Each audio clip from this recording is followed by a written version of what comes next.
2025-2026 season are 135% above the 2024-2025 season, with ADA contributing 91.22% of the grain deliveries.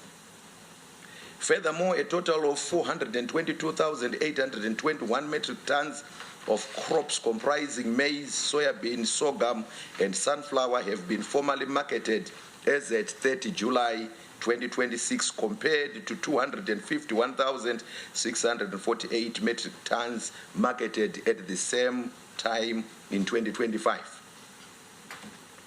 The Grain Marketing Board has settled 100% of its previously outstanding farmer payment obligations from the 2024-2025 season.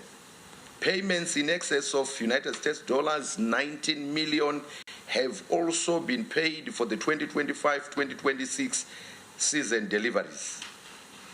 It is noteworthy that GMB holds 67,783.5 metric tons of third-party grain stocks since the completion of artificial intelligence-powered silos and subsequent offering of commercial storage facilities directly through the warehouse receipt system. The progress regarding the various crop hectarage and volumes harvested as at 30 July 2026 is as follows. The total maize area planted increased from 1,813,974 hectares in 2025 to 1,963,292 hectares in 2026, while total production increased from 2,203,556 metric tons to 2,685,021 metric tons, a growth of 17.1%.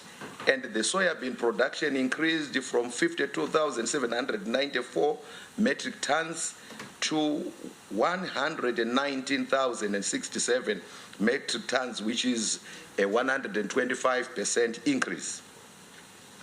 As at 29 July 2026, a record 355.9 million kilograms of tobacco had been sold at an average price of US dollars 2.49 per kilogram. This represents a 0.3% increase in volume from 354.9 million kilograms in 2025, which was sold at US $3.33 per kilogram. Export performance remains strong compared to the corresponding period in 2025, with volumes increasing by 40% from 91.3 million kilograms to 127.5 million kilograms. The cotton producer prices for 2026 marketing season, according to grades, are as follows. Grade A, US 43 cents per kilogram. Grade B, US 41 cents per kilogram. Grade C, US 38 cents per kilogram. And grade D, US 35 cents per kilogram. Payment is made instantly on delivery, subject to the Reserve Bank of Zimbabwe regulations on foreign and local currency ratios. Regarding the winter production update, the wheat planted area is 133,048 hectares, which is 106% compared to 121,281 hectares in 2025. The area planted by ADA is 65,585 hectares against a target of 65,000 hectares. An area of 7,013 hectares has been planted to barley. To date, 102,080 metric tons of Irish potato has been produced from 3,520 hectares out of a targeted yield of 243,850 metric tons. The average yield stands at 29 metric tons per hectare compared to the 26 metric tons per hectare realized during the corresponding period in 2025. Cabinet considered and approved the compendium of proposed legacy projects for the 2027 Independence Day celebrations to be held in Masvingo Province, which was presented by the Minister of Local Government and Public Works, Honorable Daniel Garwe, on behalf of the Chairman of the Cabinet Committee on State Occasions and National Monuments, the Honorable Vice President Colonel Retired Dr. KCD Mohadi. The nation is being informed that the 47th Independence celebrations will be held at Rutenga Growth Point in Mwenezi district on the 18th of April 2027. Accordingly, government identified various projects which will be implemented as part of the legacy projects for the 2027 Independence celebrations. The projects include 13 stalled projects that need to be completed, 54 devolution projects, and new legacy projects to be implemented in the host district, Mwenezi.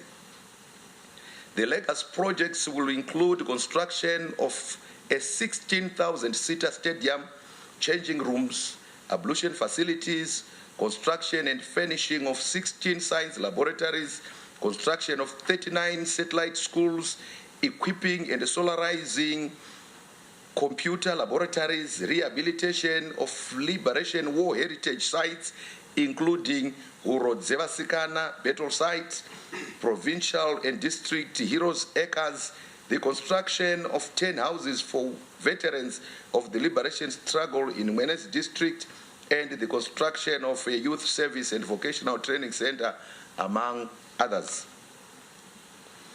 Government will also undertake road rehabilitation and construction, including Rutenga Bolisango, 150 kilometers, Ngundu Tanganda, 45 kilometers, Rutenga Zhishavane, 84.2 kilometers, among others. It will continue the ongoing works to complete the Masvingo Bait Bridge Road, 34 kilometers, and the Makwi Neshuro Road, 12 kilometers.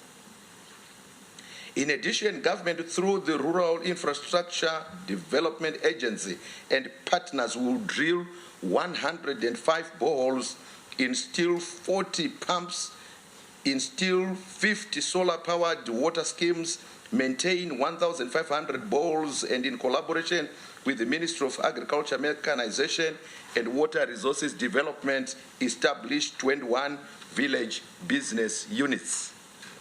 The nation is informed that government will undertake a robust resource mobilization and will continue to implement legacy projects across all provinces in order to transform and improve livelihoods of citizens, making sure that no one and no place is left behind.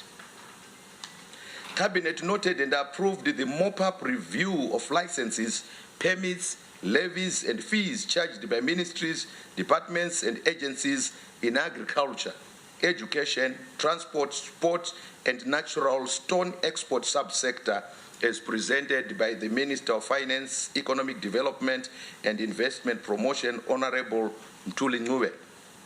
In order to ensure that the ease of doing business review of licenses, permits, levies, and fees comprehensively covers all the sectors of the economy, Cabinet extended the process to include outstanding sectors and subsectors that were not covered during the review of the initial 13 priority sectors approved on 29 July 2025. The residual sectors and subsectors comprise agriculture, education, transport, sports, and the natural stone export subsector. Cabinet approved the streamlining of duplicated and overlapping regulatory licenses and permits, removed unnecessary levies and fees, and lowered unjustifiably high residual levies and fees as per the following selected highlights. Reduction of the Agricultural Marketing Authority industrial hemp registration fees, reduction of the Medicines Control Authority of Zimbabwe industrial hemp application processing fee, reduction of the Medicines Control Authority of Zimbabwe industrial hemp cannabis license, and reduction of the Medicines Control Authority of Zimbabwe agricultural medicinal cannabis research permit, the Ministry of Primary and Secondary Education Schools annual affiliation, ZIMSEC annual affiliation fee and examination fees remain at current levels. Formalization of tricycles registration, the vehicle change of ownership remains unchanged for all types of vehicles. Reduction of the Sports and Recreation Commission 6% get takings levy by 50%. Reduction of the Zimbabwe Football Association ZIFA 6% of gross income of match day revenue by 50%. Reduction of the Premier Soccer League levy pegged at 10% of net income of match day revenues to 4%. And the reduction of local authorities 15% venue higher levy to 10% of total gross attendance. Reduction of local authorities outdoor advertising capped at $2.50 per square meter, that is in United States dollars. Abolishing cemetery entry fees. Meanwhile, the reviews will be effective upon the finalization of the requisite statutory adjustments. Cabinet considered and approved the principles of the Zimbabwe Red Cross Society Amendment Bill 2026, which was presented by the Minister of Defense. The Zimbabwe Red Cross Society is an independent board that complements government in humanitarian support and works closely with ministries, including the Ministry of Defense. Zimbabwe became a member of the Geneva Convention in 1983, assuming the pre-colonially established branch status of the British Red Cross Society. Over the years, there have been changes that the amendment seeks to align the Zimbabwe Red Cross Act, Chapter 1708 of 1981 to the additional protocols 1 and 2 of the Geneva Conventions, in addition to the initial 4. The amendment will ensure that the legislation remains relevant to current priorities of the Zimbabwe Red Cross Society, including the elimination of redundant provisions, alignment with the Constitution and the international standards, clarification of the Society's roles, protection of the use of the Red Cross emblem, and strengthening of administrative efficiency and governance through the substitution of the Executive Council with a National Governing Council. Cabinet noted and approved the report on the 49th Ordinary Session of the African Union Executive Council held from the 28th to the 29th of July 2026 in Addis Ababa, Ethiopia, as presented by the Minister of Higher Tertiary Education, Innovation, Science and Technology Development, Honorable Dr. F.M. Shava, as Acting Minister of Foreign Affairs and International Trade.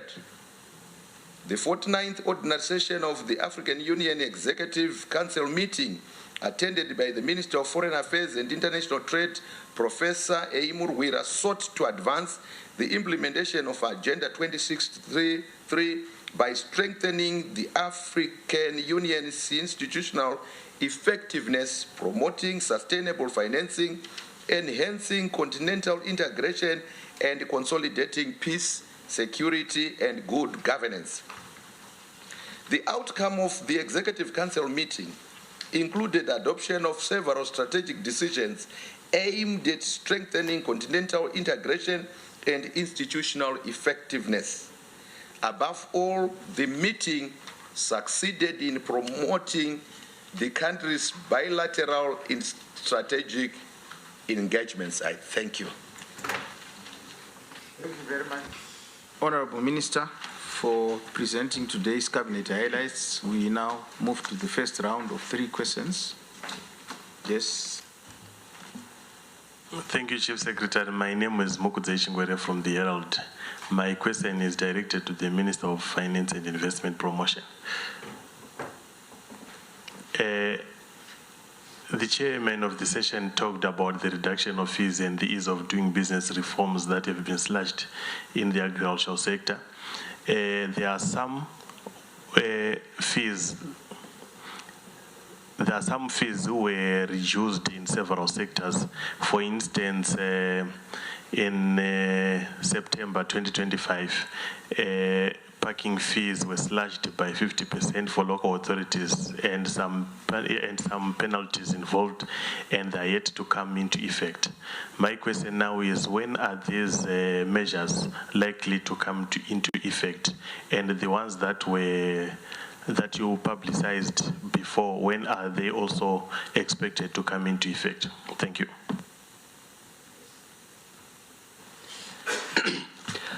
Thank you, Honorable Chair. My name is Chen Williams from AMH, and my question is directed to the Ministry of Finance. It's in question to the reduction in licenses and permit fees for medicinal hemp. What inspired this particular reduction, and what are the expected outcomes in terms of export revenue and economic growth? Thank you.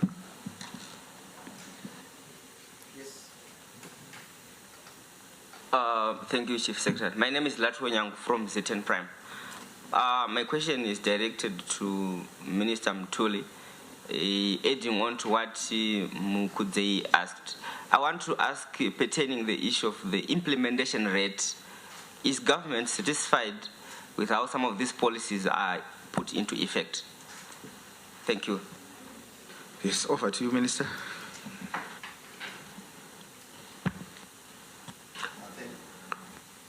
Thank you, Chief Secretary. The first question, I think all three questions are referred to the Minister of Finance, beginning with one from Mukudze Chingwere, Chen Williams, and Latwell Nyangu. Honorable Minister. Thank you, Honorable Soda. I thank the colleagues from Fourth Estate for the questions, all three, starting with Chingwere. Basically, you made a comment that I think we made progress in policy pronouncements in terms of the reduction of these fees and licensing procedures, but there are some that are still outstanding. You are correct.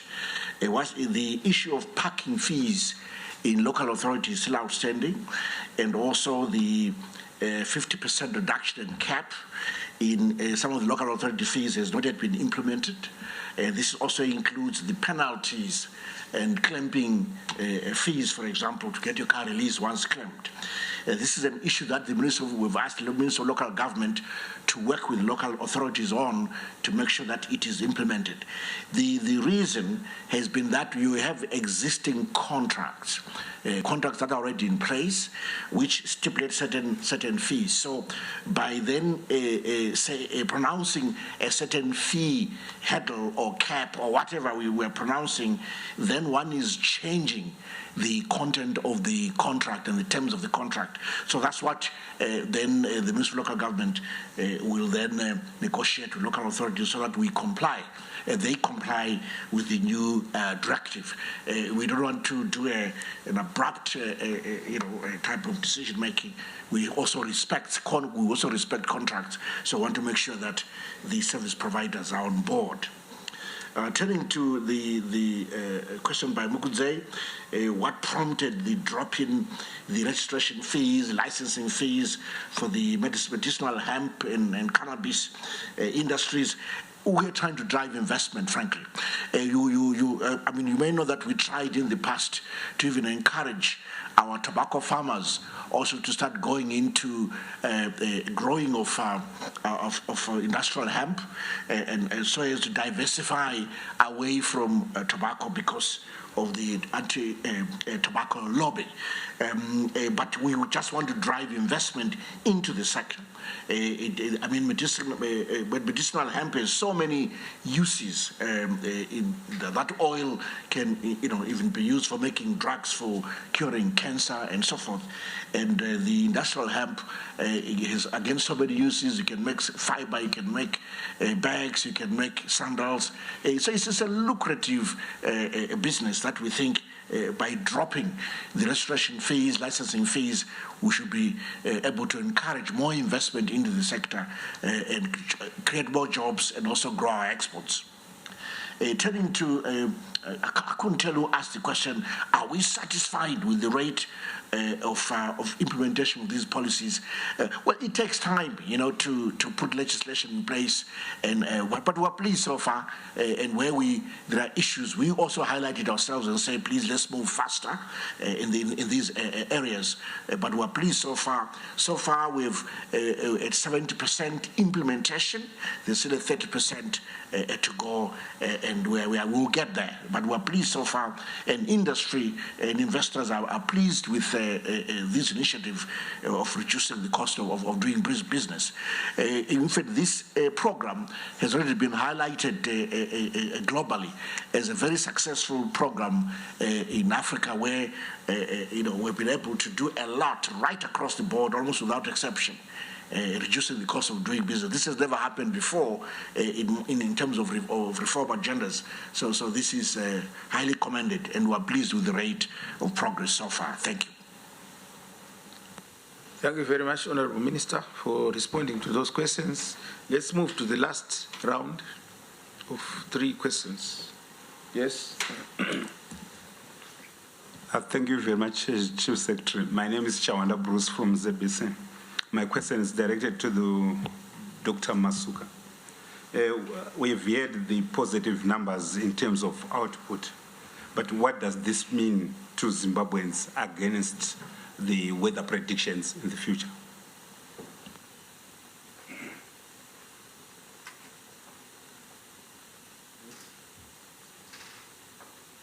Thank you, Chair. Again, Chen.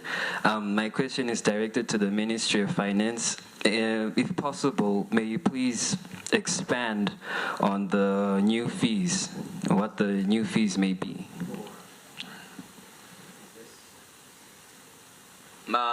Thank you. My question is directed to Dr. Masuka.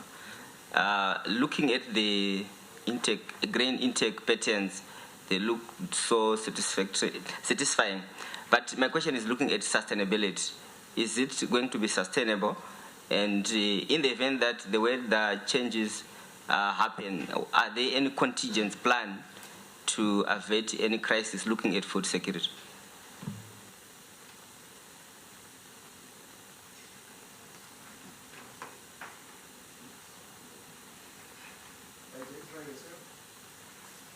Okay, my name is Latro Nyangu from ZN Prime.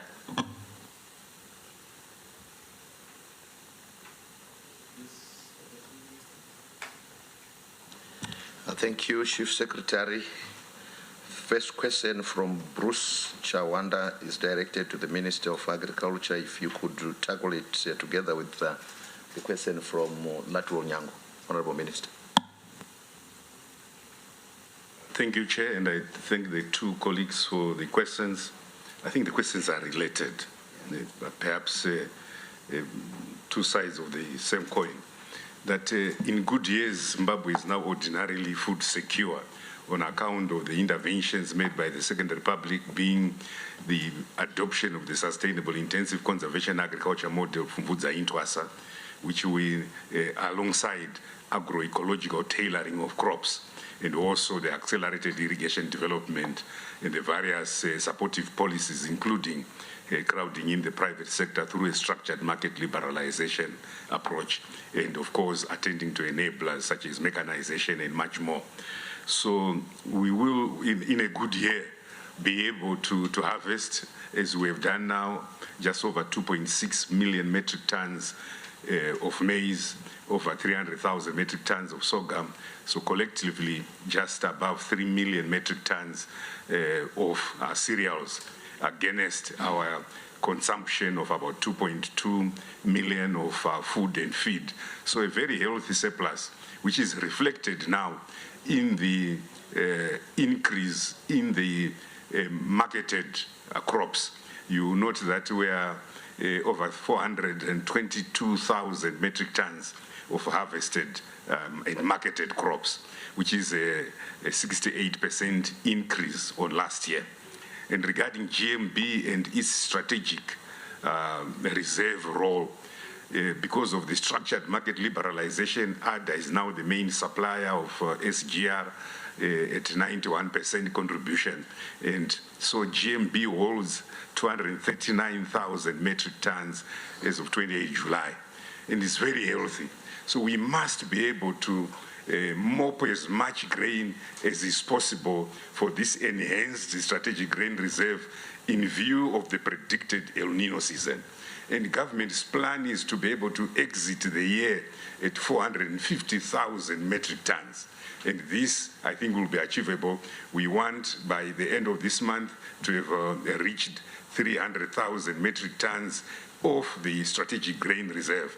And from the current wheat harvest, which will start perhaps in a week or so, we will be able to mobilize again through mainly ADA another 150,000 metric tons, so we can carry into 2027 450,000 metric tons. You will recall that in 2024, when with the worst drought in living memory, we distributed 328,000 metric tons to 6.5 million Zimbabweans, and a further 33,000 metric tons to 4.5 million learners. So with 450,000 metric tons, that is enough cushioning to see the beneficiaries of social welfare carried through a very difficult year that is predicted from the Super El Nino. So that is what we are doing. So that's the contingent measure. When we have a good season, let's ensure that we are able to restock the strategic grain reserve as much as possible, which is why government is investing in the AI-powered silos. And we want by 2030 to have put in 1.5 million metric tons worth of silo space, and these are capable of storing grain for up to 5 years. And you will note that in the distribution of the 14 new silo sites, we are building silos in unconventional areas. We are putting in Rutenga, in Rupane, in Gokwe, areas that actually do not produce much, so that in good years we produce and be able to move this grain to be stationed in those needy areas. So this is part of the broader contingence plan that we've put in place for the predicted El Nino. But just for completeness and to re-emphasize, there are 6 pillars that we are looking at. We now know that there is a possibility of close to 100% of the El Nino occurring during the summer of 2026 to 2027. What we are waiting for is the Southern Africa meteorologists to be able to tell us the magnitude of that El Nino, so that we can prepare accordingly. But government has a very robust 6-pillar plan that first focuses on enhanced strategic grain reserve, the one that I've mentioned at GMB, but also the household grain reserve, Mudura, and then ensuring that Pukuto do not come and attack that, but also the 10 kg gratitude collection. But there's a lot of loss and waste along the cereals and food value chain. We get losses in the field, we must reduce and eventually eliminate those. As we buy food, we must just buy what we consume, not buy to eat and live. So 30% waste happens along the value chain. So that education is important. We then look at climate smart agriculture as another pillar, enhancing Pumvudza and much more. We are looking at a new financing architecture. We are looking at livestock drought mitigation measures. We are looking at enhanced exports, but also the 6th is to look at this government-wide and sector-wide coordination mechanism, early warning and capacity building for both our agricultural business advisory officers, but more importantly, for the farmers themselves. Thank you, Mr. Chairman. Thank you, Honorable Minister. The last question from Chen Williams is directed to the Minister of Finance. I don't know whether you got it clearly, Honorable Minister. Yes, I understood it. He is requesting further detail and clarification on the various fee reductions. if I can go through those, thank you very much for the question. So for example, let me start with the industrial hemp issue. So two types of fees were adjusted. It's industrial hemp registration fee, which is currently set at $500 US. This is per annum. This has been reduced to $250 US, so it's been halved. The industrial hemp farmer registration fee has also been reduced from $200 US per annum to $50 US per annum. They now turn to the MCAS, Medical Control Authority, licensing permits and fees. Most of these pertain to the medicinal cannabis. So for the application processing fee, which is currently set at $10,000, has been reduced to $1,000, and this is one-off. Then the medicinal cannabis license, which is currently set at $50,000, and this lasts for 5 years, has been reduced to $15,000, also lasting for 5 years. Then the medicinal cannabis license renewal, which is obviously every 5 years, is at $50,000 currently. It has now been reduced to $7,500. Then the research permit has been reduced from $5,000 to $1,000. And the inspection fee has been reduced from $2,500 per inspection to $400 per inspection. And then the late submission of annual returns penalty, which is currently set at $15,000 per incident, has now been reduced to $1,500 per incident. Turning to the issue of tricycles, which was mentioned, that currently our vehicle inspection department has not been making use of tricycles in licensing users of tricycles. So we are saying that from now on, we will make sure that they start testing users for licensing purposes using the tricycles, because we are aware of the positive impact they are making in areas such as Gonde Valley, such as Wedza, where women drivers have been empowered to carry this and that in the rural areas, even the sick. They're making an income, they're giving a service, and we would like these programs to be spread right across the province or the country. So this we've encouraged. When it comes to vehicle ownership, and here the issue in terms of change of ownership, the issue is mainly around just better coordination, so that the 4 steps that we've identified as steps you need to go to in terms of change of ownership of a vehicle, those could be better coordinated between CVR, civil registry, the police, and then vehicle theft department in Zimra. Those 4 could work better and create perhaps a one-stop shop to make it easier for citizens to make to receive that service. On the sporting front, in terms of gate takings by the Sports and Recreation Commission, currently set at 6%. Here we have recommended that this be reduced by 50%, so it should be reduced to 3%. And then the ZIFA, 6% gross income per match, again be reduced by 50%, so it is 3%.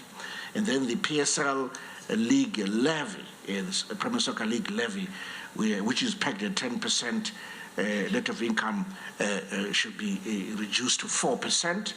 And then the local authorities, 15% venue hire levy, which should be reduced to 10% of total gross attendance. And then also the reduction in local authorities' outdoor advertising should be kept at $2.50 per square meter. You even have variation across local authorities where some are as high as 14 or so US dollars per square meter, some as low as $2, and we're saying that whatever there should be a cap at $2.50, and obviously over time harmonize the spread. There are some cemeteries which have started charging entry fees to a cemetery.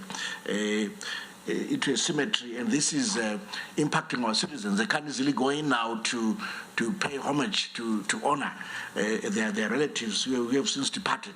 So we've recommended that, made a decision that these cemetery entry fees be abolished, and those who are even thinking of introducing them should desist from introducing those kind of fees. So these are some of the adjustments, colleagues, that we Cabinet has recommended today for implementation. Thank you. Let me thank members of the Fourth Estate for the questions and the honorable ministers for responding to those questions. We've come to the end of today's post-cabinet press briefing.